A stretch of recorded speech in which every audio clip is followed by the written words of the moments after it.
आइए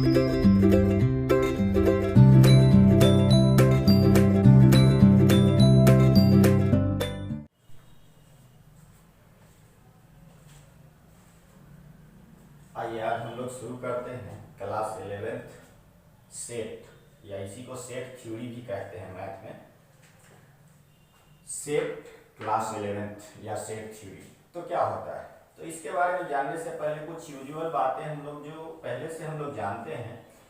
जैसे first of all आप देखिए ऑब्जेक्ट्स के बारे में जानना होगा। तो ऑब्जेक्ट्स क्या होता है, तो ऑब्जेक्ट्स ऐसे भी आप लोग जानते हैं, हमारे इन्वायरमेंट में हमारे आसपास जो भी थिंग्स होता है वह नॉन लिविंग हो या लिविंग हो उसको ऑब्जेक्ट कहते हैं। तो यहाँ भी आपको मैथमेटिक्स में भी लिविंग और नॉन लिविंग थिंग्स जो होगा आपके आसपास आपके इन्वायरमेंट में उसको हम क्या कहेंगे, उसको हम बोलेंगे यहाँ पर ऑब्जेक्ट्स के नाम से हम जान सकते हैं। तो उसको आप लोग ऑब्जेक्ट्स कहिएगा और कहते भी वही ऑब्जेक्ट्स होता ही है। जितने भी लिविंग और नॉन लिविंग थिंग्स है वो सब ऑब्जेक्ट्स होते हैं। एंड इफ मान लेते हैं हम लोग कंसीडर करते हैं, if we consider a collection of objects given in such a way that it is possible to tell beyond doubt whether a given object is in the collection under condition, not then such a collection of object is called well defined collection of objects.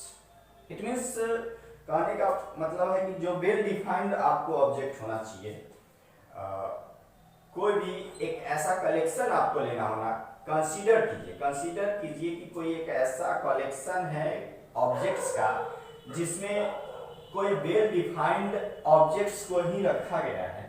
तो वो well defined objects जो होते हैं, objects का जो collection होते हैं उसी को हम सेट कह सकते हैं। अदर बियॉन्ड हम उसको क्या यूजुअली सेट नहीं कह सकते हैं, तब वो सेट नहीं होगा। तो यहाँ पे आप देख सकते हैं कि क्या होता है सेट। पहले हम सेट के बारे में जानेंगे। सेट देख सकते हैं, a well defined collection of objects is called set.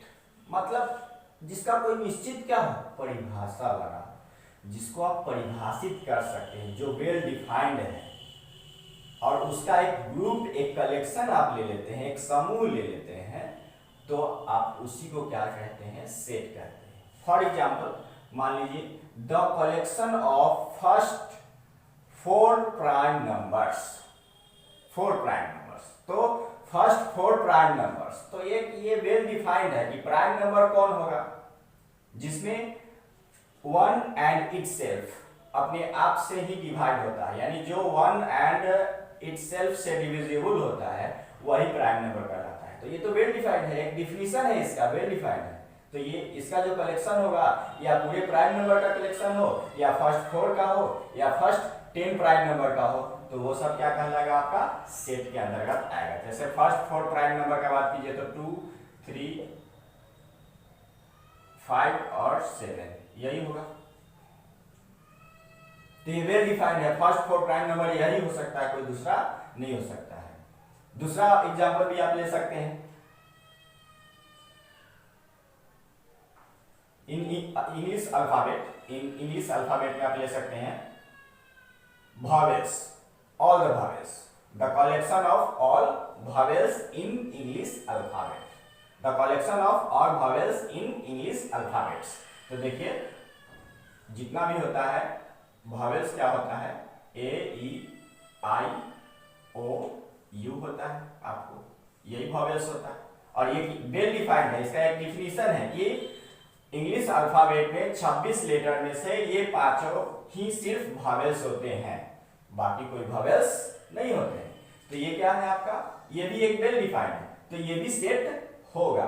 इसके अलावा आप कलेक्शन ऑफ नेचुरल नंबर ले सकते हैं, नेचुरल नंबर जिसको प्राकृतिक संख्या हिंदी में बोलते हैं नेचुरल नंबर। तो कलेक्शन ऑफ नेचुरल नंबर भी आपका क्या है, वेल डिफाइंड है, तो ये भी क्या हो जाएगा आपका सेट हो जाएगा। तो यहाँ पर देख रहे हैं कि कलेक्शन ऑफ नेचुरल नंबर, तो कलेक्शन ऑफ नेचुरल नंबर में कौन आएगा 1 2 3 डॉट डॉट इंफिनिटी तक जाएगा। हम जानते हैं नेचुरल नंबर का डिफिनीशन क्या होता है, जो आपको ऑल काउंटिंग नंबर्स को ही नेचुरल नंबर हम बोलते हैं। All counting numbers are called natural number, हम निचले क्लासों में पढ़ के आ चुके हैं 9th में। तो यहाँ पर ये भी एक वेल डिफाइंड है कि ऑल काउंटिंग नंबर्स जो पॉजिटिव हो, ओनली पॉजिटिव, निगेटिव नहीं, ऑल काउंटिंग नंबर्स को ही हम क्या बोलते हैं, ये नेचुरल नंबर बोलते हैं। तो ये क्या होगा आपका, ये कलेक्शन ऑफ नेचुरल नंबर हो गया और वेल डिफाइंड है, कलेक्शन है और वेल डिफाइंड है, तो इसको आप सेट बोलेंगे। उसी तरह से होल नंबर का भी जो होगा कलेक्शन, तो होल नंबर भी एक वेल डिफाइंड है, तो वो भी क्या हो जाएगा, आपको सेट हो जाएगा। जैसे आप होल नंबर को W से डिनोट करते हैं, ये सब आगे पढ़ेंगे हम लोग अभी, सेट का जो डिनोशन होगा। और ये आप लिख दीजिए होल नंबर को 0 1 2 डॉट डॉट। तो ये भी एक वेल डिफाइंड है, हम जानते हैं होल नंबर क्या होता है। अब ऐसा आपको काउंटिंग नंबर्स जिसमें 0 इंक्लूड हो, विथ 0, तो all counting numbers with 0 is called whole number. तो ये भी एक वेल डिफाइंड है, डिफिनीशन है इसका, एक वेल डिफाइन किया गया है, डिफिनीशन बनाया गया है। और 0 से 1 2 3 डॉट डॉट जितना भी पॉजिटिव नंबर होगा काउंटिंग नंबर, वो सब ही होल नंबर के अंतर्गत आएगा विथ 0 के साथ, बाकी कोई नहीं आएगा। तो ये भी क्या हो जाएगा, आपका एक सेट होगा। तो इस तरह से आपका परिभाषा जो कह रहा है कलेक्शन और वेल डिफाइंड, तो कोई भी वेल डिफाइंड कलेक्शन आप लेते हैं तो वो आपका सेट कहलाएगा, उसको आप सेट बोल सकते हैं, तो वही सेट होता है।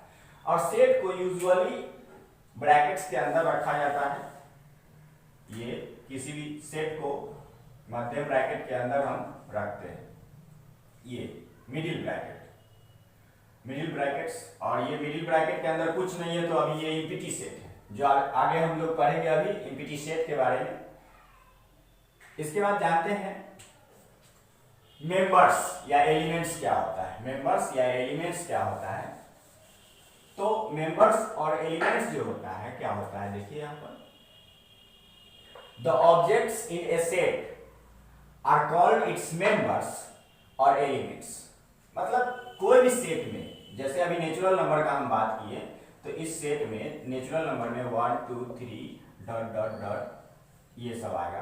तो ये सब कोई भी सेट के अंदर जो ऑब्जेक्ट्स होते हैं, किसी भी सेट, एनी अदर सेट्स के अंदर जो ऑब्जेक्ट्स होगा वही उसका क्या कहलाएगा, एलिमेंट्स कहलाएगा। तो यहाँ पर देखिए 1 2 3 डॉट डॉट आगे भी, ये सब इस सेट के, नेचुरल नंबर सेट के अंदर आता है, तो ये सब इसका क्या कहलाएगा, एलिमेंट कहलाएगा। उसी तरह से आप इंग्लिश अल्फाबेट का बात कीजिए, तो इंग्लिश अल्फाबेट में हम बात कर रहे थे वॉवेल्स का A E I O and U, तो ये एक सेट है वॉवेल्स का। तो इसका एलिमेंट्स कौन होगा, तो यहाँ पर A E I O और U जो होगा इसका एलिमेंट्स होगा। एक ये एलिमेंट हो गया, एक ये एलिमेंट हो गया, एक ये एलिमेंट हो गया, एक ये हो गया और एक ये हो गया। तो ये सब क्या हो गया, आपको एलिमेंट्स हो गया। और इसी एलिमेंट्स को मेंबर भी बोलते हैं, या एलिमेंट्स भी बोलते हैं। तो याद रखेंगे मेंबर्स और एलिमेंट्स क्या होता है ये जानिए। अब आगे देखिए, नोट्स में कुछ बातें हम आपको बताने जा रहे हैं। नोट्स में तो क्या होता है, तो जितना भी सेट होता है ना, सेट को डिनोट कैसे करते हैं, तो सेट को जनरली कैपिटल लेटर से डिनोट करते हैं। कोई भी सेट होगा तो आप देखिएगा कैपिटल लेटर ही होगा, चाहे वो नेचुरल नंबर का सेट हो, होल नंबर का सेट हो, या फिर आप सेट A लिखिए, या सेट B लिखिए, या सेट C लीजिए। कोई भी सेट को हम क्या करते हैं, कैपिटल लेटर से डिनोट करते हैं। यानी सेट A इक्वल टू, हम सेट A के अंदर कोई भी एलिमेंट ले ले जो उस सेट का एलिमेंट है, तो ये सेट को हम कैपिटल लेटर से डिनोट करते हैं और इस तरह से लिखते हैं। और सेट के एलिमेंट्स को, यूजुअली सेट के एलिमेंट्स को क्या होता है, स्मॉल लेटर से डिनोट किया जाता है। सेट का जो एलिमेंट्स होता है उसको हम स्मॉल लेटर से डिनोट करेंगे, किसी भी स्मॉल लेटर से आप डिनोट कर सकते हैं। तो यही यहाँ पे लिखा हुआ है, usually denoted set by capital letters and, जैसे ये एग्जांपल हो गया ABC ETC, and their elements by small letters, for example A B C, और भी कोई भी दे सकते हैं आप स्मॉल लेटर, लेकिन एलिमेंट या मेंबर को स्मॉल लेटर से डिनोट करना होगा। और आपको इसका जो सेट होगा, सेट को आपको कैपिटल लेटर से डिनोट करना होगा, जैसा कि हमने यहाँ लिखा, यहाँ आपको बताया। तो ये हो गया। अब नोट 2 देखते हैं। नोट 2 में देखते हैं क्या लिखा है। नोट 2 में अगर मान लीजिए if x is an element of set ए, मान लीजिए कि x जो है वो कोई सेट A का क्या है, एलिमेंट है। इट मीन्स x बिलोंग करेगा आपको A से, ये बिलोंग्स टू का साइन है, ये क्या है, बिलोंग्स टू। आप ऐसे भी यूजुअली आप देखते हैं बिलोंग्स टू, आपसे कोई पूछता है आम लाइफ में कि आप किस स्कूल से बिलोंग करते हैं, आप कौन से गांव से बिलोंग करते हैं, तो वही ये बिलोंग यहाँ पे क्या कर रहा है, ये x किससे बिलोंग कर रहा है, A से, x बिलोंग कर रहा है A से, तो इसलिए हम इसको बोलेंगे x बिलोंग्स टू A। क्यों, क्योंकि हम माने हैं if x is an element of set A, हम लिए हैं कि x क्या है, सेट A का एलिमेंट है, तो हम क्या लिखेंगे, x बिलोंग्स टू A।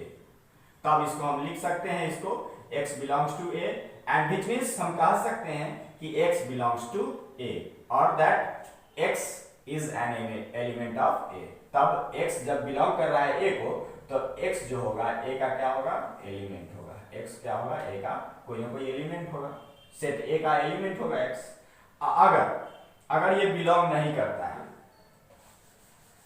अगर आपका ये जो देख रहे हैं, if x does not belongs to A, अगर x A से बिलोंग नहीं करता है तो वो क्या होगा, हम उसको कैसे लिखेंगे, x बिलोंग्स टू को हम क्या कर देंगे, काट देंगे, नॉट बिलोंग्स टू, तो ये हो गया not belongs to. Belongs to को जब हम काट दिए तो नॉट बिलोंग्स टू हो गया, तो ये हो गया आपका। तो x A का एलिमेंट अगर नहीं होगा तो हम उसको क्या लिखेंगे, x not belongs to A, और x यदि A का एलिमेंट होगा या कोई भी सेट का, तो हम लिख सकते हैं x बिलोंग्स टू A, अगर B का होगा तो x बिलोंग्स टू B, अगर C का होगा तो x बिलोंग्स टू C, और ये क्या है आपका, बिलोंग्स टू का साइन। तो इस तरह से आप सेट के बारे में, सेट और मेंबर्स के बारे में जान गए, नोट 1 नोट 2 जान गए, पहले इतना नोट कीजिए, फिर इसके आगे हम बताते हैं।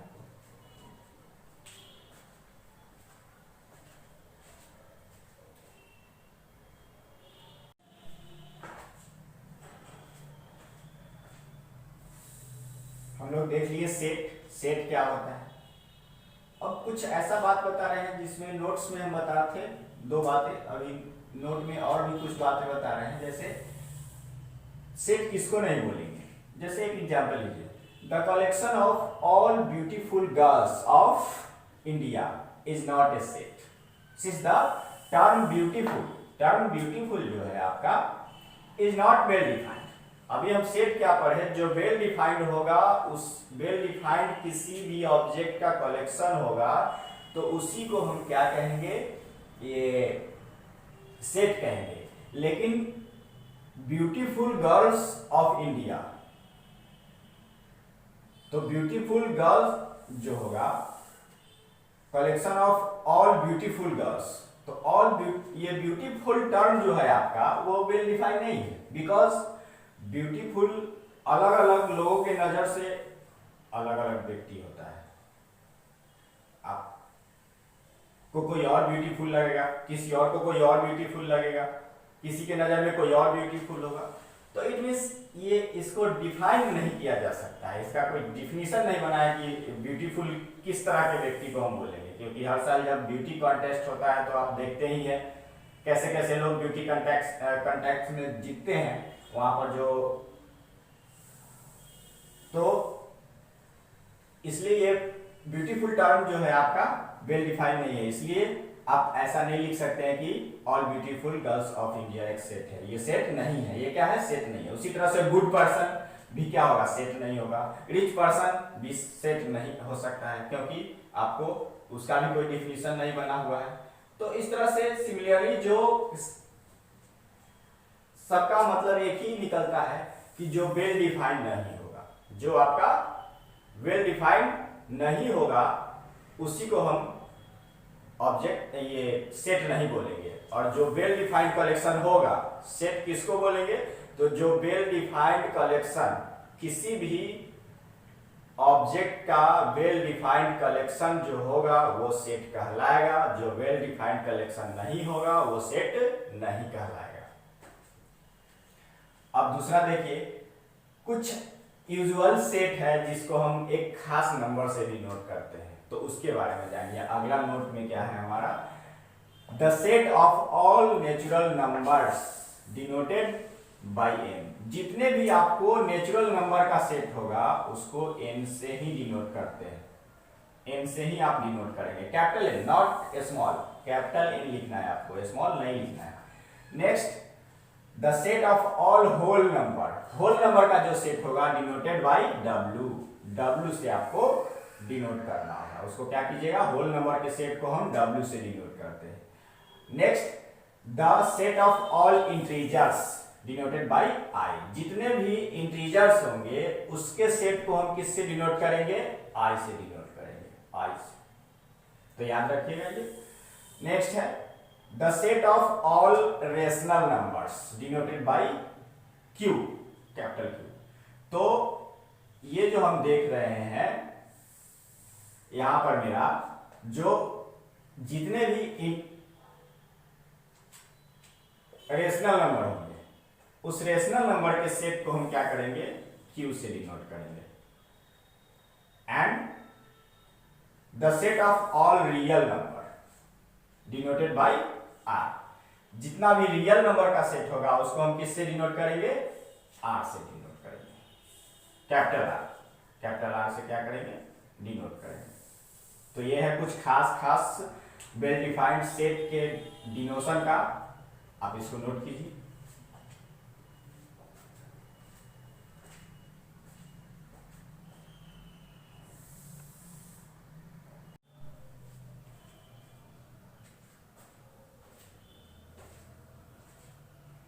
अब हम लोग देखेंगे यहां पर आगे, हाउ टू डिस्क्राइब और स्पेसिफाई ए सेट, सेट को डिस्क्राइब और स्पेसिफाई कैसे करेंगे। तो देखिए यहां पर there are two methods of describing a set, set को डिस्क्राइब करने का दो मेथड है। पहला है आपको ट्यूबुलर मेथड, या इसी को रोस्टर मेथड भी कहते हैं, रोस्टर फॉर्म भी कहते हैं। दूसरा है रूल मेथड, या इसी को बोलते हैं सेट बिल्डर फॉर्म। जनरली ये वर्ड ही यूज होता है, ये उतना कोई नहीं बोलता है, बोलता है रोस्टर फॉर्म, या फिर आपका दूसरा बोलता है बिल्डर फॉर्म। रोस्टर फॉर्म पहला आपका हो गया और दूसरा मेथड हो गया बिल्डर फॉर्म। तो रोस्टर फॉर्म क्या होता है, under this method we make a list of the elements of the set and put it within brackets। एक ब्रैकेट्स के अंदर इसको स्मॉल ब्रैकेट के अंदर क्या करते हैं, पुट कर देते हैं, स्मॉल ब्रैकेट के अंदर क्या कर देते हैं, पुट कर देते हैं। तो वही क्या हो जाता है आपका, ये रोस्टर फॉर्म हो जाता है। फॉर एग्जांपल देखिए, if a is, for example यहां पर देख सकते हैं आप, if a is the set of vowels in English alphabets, then a equal to हम क्या लिखेंगे, एक ब्रैकेट्स के अंदर क्या कर दिए, इसको लिख दिए, ब्रैकेट्स के अंदर हम लिख दिए AEIOU। तो ये क्या हो गया आपका, इस तरह से कोई सेट दिया हुआ है कि ये आपका क्वेश्चन हो गया, ये आपका क्वेश्चन हो गया, दे देगा कि if a is a set of vowels in English alphabet, तब आपको कहेगा कि इसको रोस्टर फॉर्म में बताइए, इसको रोस्टर फॉर्म में लिख के बताइए। तब आप क्या लिखेंगे, ये ब्रैकेट के अंदर जितने भी उसके जितने भी एलिमेंट्स होंगे उस आपको पुट कर दीजिए कहां, ब्रैकेट के अंदर, ब्रैकेट के अंदर पुट कर दीजिएगा तो आपका आंसर कंप्लीट हो जाएगा। दूसरा है सेट बिल्डर फॉर्म। तो सेट बिल्डर फॉर्म में क्या होता है, under this method we list the properties और properties satisfied by the elements of the set। मतलब इसमें जो प्रॉपर्टी दिया रहता है उसको एलिमेंट्स के द्वारा हमको सेटिस्फाई करना रहता है। जैसे देखिए, सपोज कीजिए एक दिया हुआ इफ a इक्वल टू ये 1 2 3 4 5 और आपको बोलता है कि हमको सेट बिल्डर फॉर्म में इसको लिख के बताइए, सेट बिल्डर फॉर्म में इसको लिख के बताइए। तो आप कैसे लिखेंगे, तो वहां पे आपको क्या करना है, जस्ट उसका प्रॉपर्टी देखिए कि उसमें कौन सा प्रॉपर्टी लागू हो रहा है। जैसे 1 2 3 4 5 क्या है, नेचुरल नंबर है। अब मान लेते हैं एक्स कोई क्या है, सेट है, सेट का एलिमेंट है, वो पूरे सेट के एलिमेंट को एक्स मानते हैं, तो एक्स एक्स के जगह पे कौन कौन आएगा, 1 2 3 4 और 5 आएगा, क्योंकि 1 2 3 4 5 ही इसमें है, एलिमेंट्स के रूप में है, एलिमेंट्स के रूप में 1 2 3 4 5 है। आई सबको हम एक्स मान लिए, तो एक्स एक्स के जगह पे कौन कौन आएगा, 1 2 3 4 5 आएगा। तो वही हम एक्स लेकर और क्या कर देंगे, ब्रैकेट के अंदर लिख देंगे इसको, तो a equal to x belongs to n, तो n यहाँ 1 2 3 4 5 क्या है, नेचुरल नंबर है। प्रॉपर्टी हमको देखना है कि किस प्रॉपर्टी, कौन सा प्रॉपर्टी उसमें लागू हो रहा है, और उस प्रॉपर्टी के रूप में लिख देंगे, तो वही मेरा क्या हो जाएगा, आपका सेट बिल्डर फॉर्म हो जाएगा, वही सेट बिल्डर फॉर्म हो जाएगा। तो यहाँ देखिए प्रॉपर्टी क्या है कि 1 2 3 4 5 क्या है, नेचुरल नंबर है। तो नेचुरल नंबर है तो हम इसको क्या लिख सकते हैं, नेचुरल नंबर ही बता सकते हैं ना, लेकिन 6 से कम है, 6 से क्या है, 6 से कम नेचुरल नंबर है, तो हम लिख सकते हैं x मान लिए, तो x belongs to n, x belong कर रहा है नेचुरल नंबर को, और x के जगह पे क्या आएगा, 1 2 3 4 5 आएगा, तो x क्या होगा, छोटा होगा 6 से, क्योंकि 1 2 3 4 5 तक ही, तो यहाँ क्या हो गया, हम लिख दिए x belongs to n is two या such that x less than 6 से क्या है, छोटा है। तो इस तरह से आप लिखिएगा, कोई क्वेश्चन इस तरह से दिया रहेगा, आपको कहेगा सेट बिल्डर फॉर्म में लिखने के लिए, तो इस तरह से आप लिखिएगा तो वो आपका आंसर हो जाएगा, वो सेट बिल्डर फॉर्म हो जाएगा। आप दूसरा एग्जांपल ले लीजिए, मान लीजिए एक सेट दिया हुआ ये, if a set b equal to 1 2 3 4 5 4 6 8 12 14, देखिए अब इसमें देखिए 1 2 3 4 6 8 12 14, देखिए तो 12 का क्या है, फैक्टर है, ये फैक्टर ऑफ, आपको ये फैक्टर दिख रहा है, ये क्या है, आपका फैक्टर है 24 का, क्योंकि 24 इस सब से क्या होगा, आपको डिवाइड हो जा रहा है, तो फैक्टर उसी को कहते हैं जो जिस से डिवाइड होता है वो उसका फैक्टर कहलाता है। तो 24 इस सब से डिवाइड हो सकता है, तो ये सब इसका क्या हो गया, फैक्टर हो गया। तो इसको हमको लिखना है सेट बिल्डर फॉर्म में, इसको हमको लिखना है सेट बिल्डर फॉर्म में, तो हम क्या लिखेंगे, x is a factor of 24, तो ये हो गया मेरा ये सेट बिल्डर फॉर्म, और वो हो गया मेरा रोस्टर फॉर्म। तो ये समझ गए। अब आपको क्वेश्चन ये दिया रहेगा, आपको लिखना रहेगा ये, यहाँ इसमें आपको इसमें क्वेश्चन दिया रहेगा, एग्जाम्पल क्वेश्चन ये दिया रहेगा और लिखना रहेगा ये, तो ये हो गया आपका पहला रोस्टर फॉर्म, और ये हो गया दूसरा सेट बिल्डर फॉर्म। तो इतना नोट कर लीजिए आप।